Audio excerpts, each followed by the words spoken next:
guys, my name is Araceli. I'll be doing the week 3 NFL game recap. I hope you guys are all well and safe out there. I'll only be talking about 4 games, and the first game I want to talk about is the Kansas City Chiefs and the Ravens. Kansas City won. It was 34 to 20. Honestly, Patrick Mahomes and the Chiefs just played a really well game. Their defense was there when it needed to be. Obviously, their offense was there when they needed to be because Patrick Mahomes is amazing. He threw for 385 yards that game and 4 touchdowns, no interceptions. I think the problem is the reason why Baltimore is unable to match up to them is because I don't think Lamar Jackson is much of a thrower, in my honest opinion. I don't think he's much of a thrower. I think he really, really lacks in consistency. He lacks consistency. He can throw, but it's not precise, or he overthrows it, or he underthrows it, or he puts it in a window that's like, you shouldn't have put it like that. Like, there's no way they would have caught that, or it's intercepted because he tried to do too much. And I think the Baltimore Ravens need to design more plays and make it more safe for Lamar Jackson to be able to throw because he got sacked 4 times in this game. And yeah, I guess that's not a lot. Honestly, that is a lot. In one game, that's a lot. 4 sacks is a lot. And they need to give him more time in the pocket because his pocket kept collapsing and he had no choice but to run. And that's not cool because that's not showcasing his talents. Yeah, he's can run, but he's a quarterback. He was designed to throw. So I think the Baltimore Ravens and their coach need to really sit down and do talk about something because I think Lamar Jackson needs to throw more. And I think he needs to be more precise. And yeah, they should do the run because the Chiefs had a hard time stopping Lamar Jackson when he ran. But at the same time, I think that a lot of other teams expect for him to run. And it's not always going to be the case where they're not going to be able to stop him, if that makes sense. So, yeah, Chiefs and Ravens, it was a good game. The Chiefs, it was their game most of the time. And how I said it was 34 to 20, so the Chiefs were on top, and Mahomes does it once again. The next game that I want to talk about is the Saints and the Packers. If you guys watched that game was back and forth, back and forth. And obviously, I expected nothing less from Drew Brees and Aaron Rodgers. I really didn't. I didn't. Because, I mean, come on. Those are 2 of the best quarterbacks in the league right now. My personal opinion, honestly. I don't care what you guys say. I'm just kidding. Tell me what you guys think. No, but, yeah, they both had amazing yardage. But honestly, it was, how do I say this? Both offense played amazing. Both quarterbacks were playing without their starting receiver. For Aaron Rodgers, that was Davante Adams, and for Drew Brees, that was Thompson. And they were both playing without their their safety blanket. They were both playing without their safety blanket. But Aaron Rodgers and Drew Brees did the gosh damn thing. Let me tell you, even though those Saints lost, they played a hell of a game. And I think what really, really, really led to their demise or their loss is their penalties. Their freaking penalties. They had a crap load of penalties. They had 8 penalties to be exact. And out of those 4 penalties, out of those 8 penalties, 4 of those penalties were pass interference calls. Friends, I don't know if you guys know this, pass interference calls, in my personal opinion, are the worst calls you can get because the yardage is the place of the foul. That's where the team starts over. That's where the team starts their new yardage, at the spot of the foul. And it's like, how about if you did it in the freaking end zone? Guess what? They're at the 1 yard line now. So the Saints kept doing penalty after penalty after penalty of pass interference, and it just kept keeping the Packers, the drivers. It kept keeping the Packers drives alive. And Aaron Rodgers kept getting his opportunity to show what he was capable of. And I think that defense really, really needs to sit down and think about what they're doing, because this isn't the first game that loses them that. This is the second game, because against the Oakland Raiders, their penalties cost them the game. Like, I think they don't, maybe they do realize, but those penalties are literally keeping drives alive. Like, Aaron Rodgers was able to convert that into a touchdown, a field goal, a new set of downs. Like, he's Aaron Rodgers. Like, you don't give him that chance, nor would you give Drew Brees that chance, which is why the Packers, but it's like, you shouldn't be pulling so many penalties versus an offense that is A1. And talking about that Packers offense has been playing impeccable.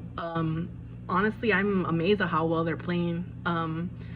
Aaron Rodgers found his center on the off season, and whatever he found is freaking working from him, let me tell you. But honestly, guys, the main person I want to talk about, hold on,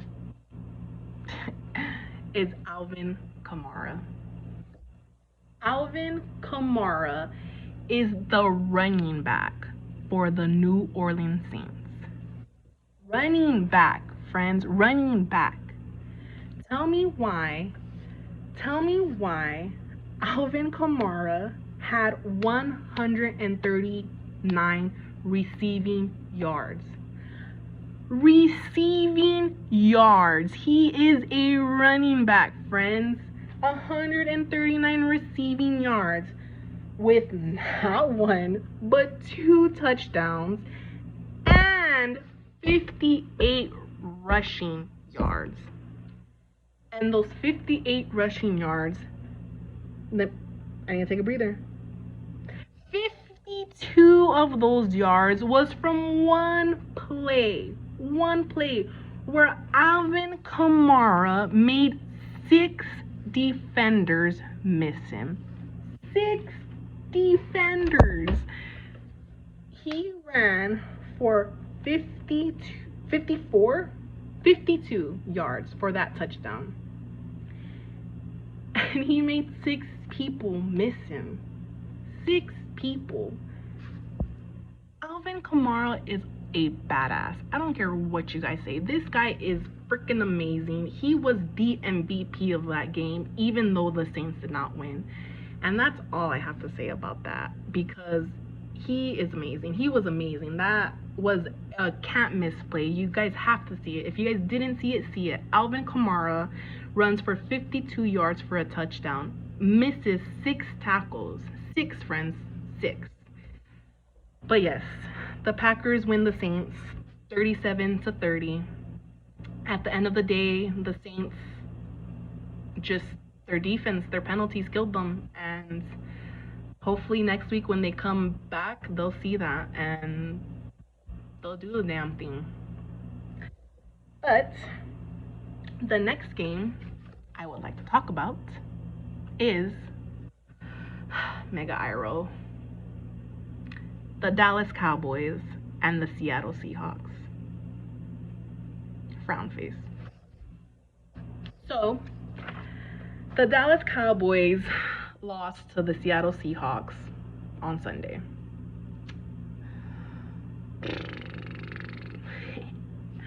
Dak Prescott threw for 472 yards. 2 interceptions, guys. And 3 touchdowns. 3 touchdowns. Those numbers are beautiful, honestly. Those numbers are amazing. Those are statistic-wise, those are amazing. If you ask me what lost those Cowboys the game, it was honestly a lot of mistakes and factors that lost them that game. But at the end of the day, I want to say it's the same thing that cost the Saints their game. It was the penalties. The Cowboys kept so many drives alive with the penalties. For example, one of the ones I'm like, oh my god, when they were tied 9-9 and it was third down, and they came in with that hit to Wilson, that unnecessary hit, and they gave him a whole new set of downs, and Wilson converted to a touchdown because he's Russell Wilson. And it's like things like that are not okay. The muffed ball by Pollard was not okay. Big no. Caused a safety. Like, that's not okay. That's something, like, I get it happens, but that's like an error. That's like a big, like, come on. And also the 2 missed extra points. That right there upset me. How do you miss 2 extra points, guys? An extra point. It's an extra point. Literally, if they would have gotten those 2 extra points and marched on the field how they did at the end of the game, they were in field goal range and they would have tied the game. Those 2 extra points literally made the difference, because instead of being down by 5, they would have been down by 3, and they could have kicked the field goal, and if they would have made it, it would have gone into OT. But no, he missed it. So, yeah. I mean, the Cowboys played a shit game, honestly. They had 3 turnovers. Their defense played like crap, honestly. The way Russell Wilson's receivers were open upset me. Like, why were they wide open? Where was this man-to-man coverage? And if you're not playing man-to-man, then make sure that someone's covering someone, that someone isn't just out in the end zone waiting for a ball by Russell Wilson. That's not okay. Anyways, Russell Wilson did amazing. Him and the whole Seattle Seahawks. Russell Wilson threw for 5 touchdowns, friends. The game ended. He threw for 5 touchdowns, okay? That's 35 points. The score was 38, okay? 38. That means that the score that Seattle had, okay, was made all by Russell Wilson. Because those 5 touchdowns plus the 1 field goal, that's 38. So his 5 touchdowns and the 1 field goal made the Seattle Seahawks win. Because Russell Wilson played a beautiful game. He threw for 315 yards, no interceptions, 5 touchdowns. It was a beautifully played game by the Seattle Seahawks, and a very, very poor game played by the Dallas Cowboys. And we will see next week how both of those teams play, because Seattle's has remained undefeated, friends. Now, after my long rants of each game, the final game that I will be talking about is the Chicago Bears and the Atlanta Falcons. Oh my goodness is all I have to say. Jesus Louises, did you guys see that freaking game? Friends, did you see the freaking game? That game was insane. That's all I have to say. That game was insane. Nick Foles, I don't know if you guys know this, but Nick Foles was the backup quarterback to Mitchell Trubisky, okay? I was not for this. I think Nick Foles should have been the starter from the beginning. Mitchell Trubisky had his chance. Whatever. Fine. At the end of the half, they come in, they go whatever they do. They go into the locker room. They come back out. Mitchell Trubisky plays for half of the third quarter, and they bench him. They bench him and they put in Nick Foles, okay? Guys, he has half of the third quarter and the fourth quarter to win. Mind you, when he came in, they were down 10-16, okay? And then he came in, and then the Falcons scored another touchdown. So now they're what? 27, 28, 29, 30, 31, 32, 33. They're at 33-10. No, 20. They're 20-10. I'm sorry, 20-10. And I'm like, whoa, like Falcons got this. Fourth quarter, Nick Foles threw an interception. People are dropping their balls, like whatever the Bears played. Fourth quarter comes. Nick Foles said, no, I am not losing. I am going to win. And he does. Nick Foles threw for 3 touchdowns. 3 touchdowns, okay? 1 interception. And he threw for 188 yards. If you guys were wondering, Nick Foles won the fucking game. The final score was 30-26. When at the end of the fourth quarter, it was 10-26. At the beginning of the fourth quarter, it was 10-26. So Nick Foles, within one quarter, not even a quarter, because by the time he made his first touchdown, it was exactly 9 minutes and 20 seconds left on the clock. So, with 9 minutes and 20 seconds left on the clock, Nick Foles decided, you know what, I'm going to do 3 touchdowns and win this Chicago Bears the game. And that's exactly what he did. And I want to give it to the Chicago Bears altogether, because if it wasn't for their defense, Nick Foles wouldn't have had the chance to be able to win the game, because their defense held Matt Ryan and the Falcons very well, and they forced them for the 3 and out, and they were playing very well protection, and they were in there, and they played very, very well.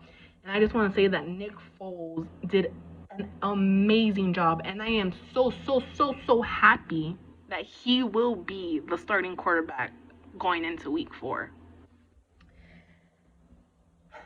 He has proven himself.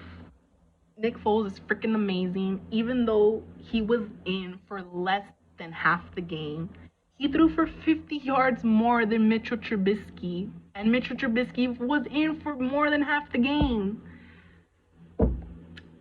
So, pretty much I'm saying Nick Foles is freaking awesome and so underappreciated, and he should have been the starter from the beginning. But yes, it was amazing. The Bears did an amazing comeback. The final score was 30-26. Nick Foles was the MVP, and I am very, very excited, how I said, to see him in week 4.